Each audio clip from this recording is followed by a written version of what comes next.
You stopped going to certain social events because the conversations felt like static. You muted group chats not because you dislike people, but because the noise to signal ratio became unbearable.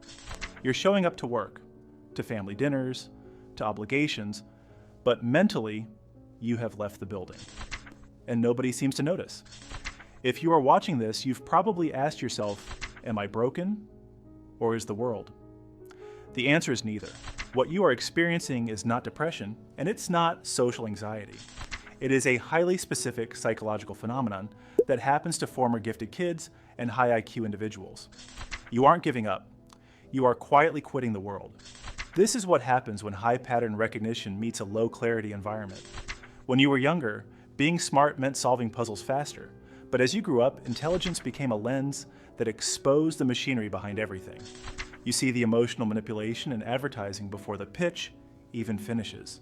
You notice conversations shifting from truth-seeking to social alignment within 30 seconds. You watch group dynamics and see the irrationality before the group does. The world didn't get dumber. Your perception just got sharper. The sharper your vision, the more exhausting it becomes to participate in environments designed for people who can't see the strings. Why does this make you want to withdraw? It comes down to two cognitive mechanisms. Mechanism 1, pattern satiation. Intelligent brains are prediction machines. When you accurately predict what's going to happen, you get a dopamine hit. But when you predict accurately 90% of the time, the world becomes predictable. And predictable equals boring. You aren't depressed. Your brain is simply understimulated by surface-level interactions. Mechanism 2, truth versus social alignment. Human conversations have two modes. Truth-seeking asks, what is real? Social alignment asks, what keeps us comfortable?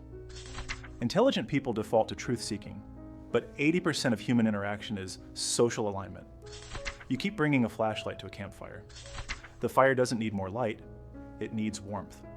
This friction causes massive cognitive fatigue. So how do you fix this without becoming a total hermit? The goal isn't isolation, it's intentionality. Here is your two-step strategic re-engagement protocol. Step 1, shift from breadth to depth. You are bored because you are skimming the surface of too many things. Intelligence craves complexity. Pick one domain, one skill, one subject, or one highly complex project, and go deeper than you ever have. Feed your brain 100 hours of deep work in one area instead of 1 hour of breadth across 100 areas. Step 2, set conditions for return. You're allowed to step back from the noise, but set conditions for your return. Ask yourself, what would need to be true for me to re-engage? Maybe it's finding one person who speaks in truth-seeking mode. Maybe it's building a career that actually requires your full cognitive load. Write those conditions down. Stop burning your mental energy on low ROI environments. This channel exists for people who think too much and execute too little. If you felt yourself withdrawing, you are not alone, and you are not broken. You are recalibrating. Subscribe if you want the psychological toolkit to turn that intelligence into actual performance. And drop a comment below. What is the one environment you are most tempted to quit?